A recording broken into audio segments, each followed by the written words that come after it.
पति को वशीकरण करना हो, चाहे प्रेमिका को वशीकरण करना हो या शत्रु को वशीकरण करना हो, होली के दिन अचूक वशीकरण का प्रयोग किया जाता है।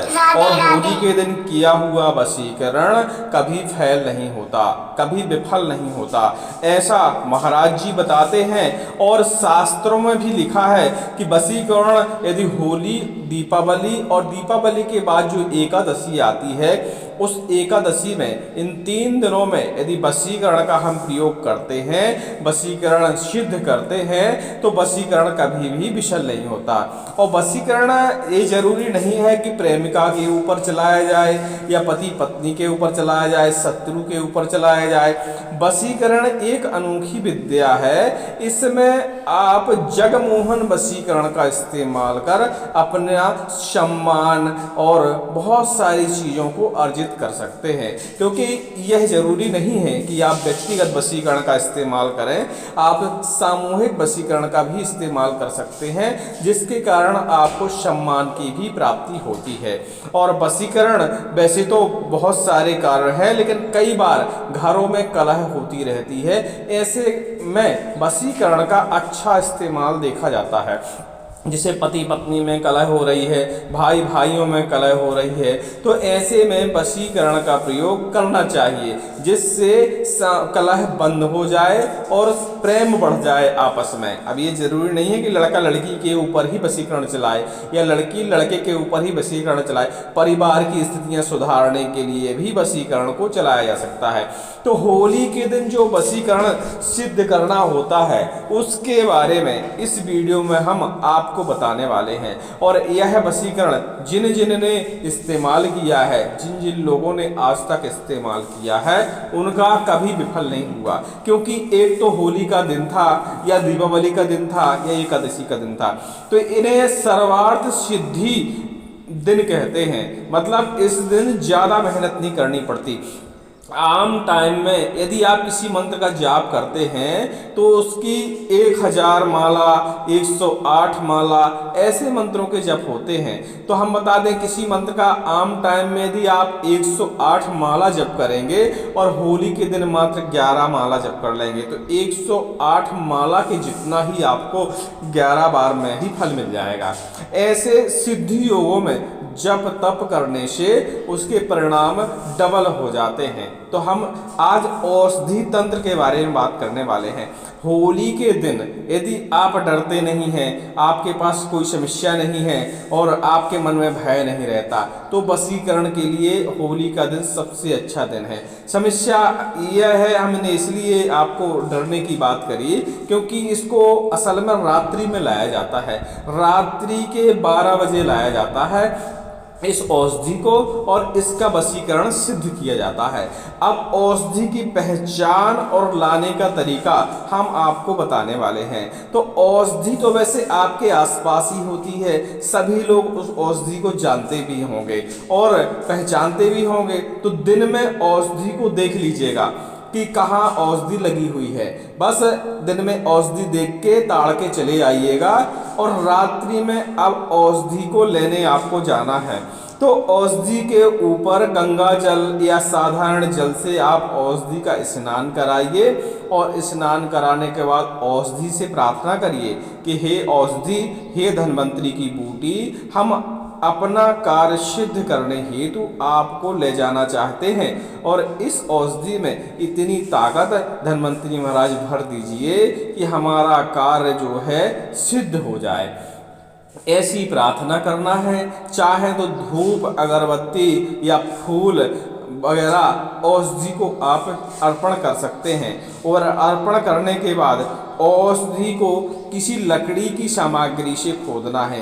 ध्यान ये रखना है कि हमें लोहे की वस्तुएं खोदने में इस्तेमाल नहीं करनी है, लकड़ी के किसी शस्त्र से औषधि को खोदना है। अब औषधि का नाम आप सुन लीजिए, बरियारी। बरियारी का पेड़ आसानी से आपको कहीं भी मिल जाता है और सभी लोग बरियारी के पेड़ के बारे में जानते ही होंगे, लेकिन हम बरियारी की इमेज जो है आपको मतलब स्क्रीन में लगा रहे हैं, तो आप उसको पहचान लीजिएगा। अब मतलब लकड़ी के शस्त्र से औषधि को आपने खोद लिया।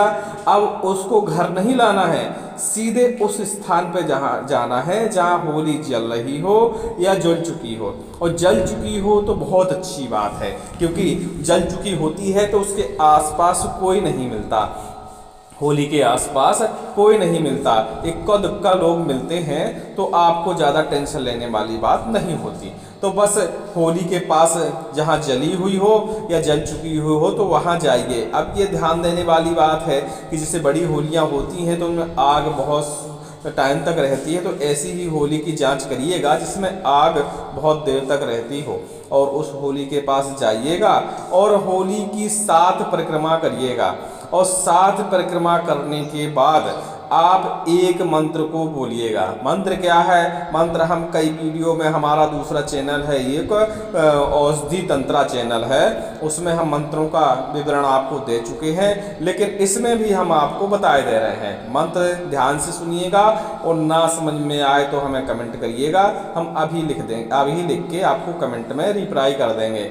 और होली के निकल जाने के बाद आप मांगेंगे तो कोई मतलब का मंत्र नहीं रहेगा, फिर तो आपको शुभ मुहूर्तों का इंतजार करना पड़ेगा। होली हो गया, मतलब आंगली होली हो गया, दीपावली हो गया, एकादशी हो गया, रवि पुष्य हो गया, ग्रहण काल हो गया, ऐसे समयों का इंतजार करना पड़ेगा। तो अभी ही करिएगा, उसमें बेटर रहता है। तो मंत्र ध्यान से सुनिए। उग्राम हृदय कंठा पातु महेश्वरी जटा नयने पातु कर्ण चा बिंदवासिनी ललाटे विशाखा पातु शंकनी रंकिनी तथा लंकिनी बाहु युग में पादौ धिक्कार वासिनी अन्य नय प्रत्यगानी षोडशा पातु संततम धानांद भोगांद आयुरारोग्य कारकम मोक्ष चम विघ्नाशान च नरनारी वशकरम। जो नर नारी वशकरम जिस जगह हमने लिखा है, बोला है, उस जगह आपको उस व्यक्ति का नाम स्मरण करना है। और ऐसा मंत्र आपको होली की 7 परिक्रमा लगाने के बाद 7 बार इस मंत्र को पढ़ना है। और जो औषधि आप बरियारी लाए हैं, उस औषधि को होली से थोड़ी सी आग बाहर निकाल लीजिएगा, थोड़ी सी बाहर निकाल लीजिएगा, और उस आग में उस औषधि को आहुति देनी है। छोटे छोटे टुकड़े कर लीजिएगा जलने लायक। और अब आग तेज होगी तो छोटे छोटे टुकड़े, हरे और गीले टुकड़े भी उसमें जल जाएंगे। तो आप उसमें 7 आहुति दीजिएगा इस मंत्र को पढ़ के, और थोड़ा सा इंतजार करिएगा। जब वह टुकड़े जल जाएं तो उसकी जो राख है, जो भस्म है, उसको लेके घर अपने वापस आना है। अब आपका तंत्र पूरा हुआ। अब राख को आप घर लेके आइएगा। और एक और बात, यदि वहाँ भीड़ भाड़ हो या वहाँ आप मंत्र को नहीं पढ़ सकते, तो होली से थोड़ी सी आग निकाल के लाइएगा किसी चीज़ में, और उस आग को कहीं दूसरी जगह शिफ्ट करिएगा। थोड़ी सी आग, लकड़ी कंडे किसी भी चीज़ में ले लीजिएगा और दूसरी जगह उस आग को शिफ्ट करिएगा, और वहाँ और कंडे या लकड़ी लगा के उस आग को तेज करके उसमें भी आप इस तंत्र को कर सकते हैं। वो भी होली ही मानी जाएगी, होली की आग ही मानी जाएगी। तो आपके पास 2 ऑप्शन हो गए, या तो आप होली में डायरेक्ट कर सकते हैं, या होली की आग को, जो आग जल रही हो उस आग में से आग को निकाल के लाइए किसी सामग्री में और बर्तन में, और दूसरी जगह उस आग को शिफ्ट करिए। चाहें तो अपने घर में आंगन में भी उस आग को ला के जला सकते हैं, उसी में और कंडे लकड़ी लगा दीजिए, और फिर आप मंत्र का जापन करिए। अब जो हमने बताया भस्म बची है, भस्म को लेके आप अपने घर आइए। अब आपका तंत्र संपन्न हुआ।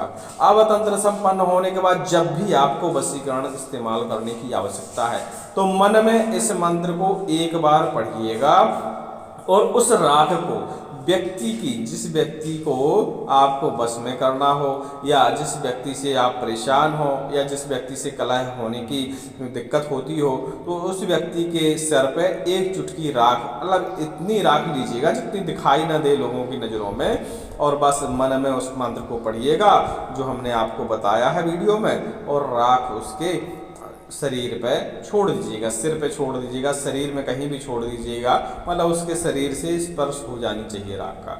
और सिर्फ 12 से 13 घंटे या 24 घंटे लग सकते हैं, और उनका मन परिवर्तन हो जाएगा। मतलब वशीकरण जो ये है सबसे फास्ट वशीकरण माना जाता है, और बहुत जल्दी ही असर करता है। बोलिए बागेश्वर महाराज की जय। ओम हनुमंते नमः।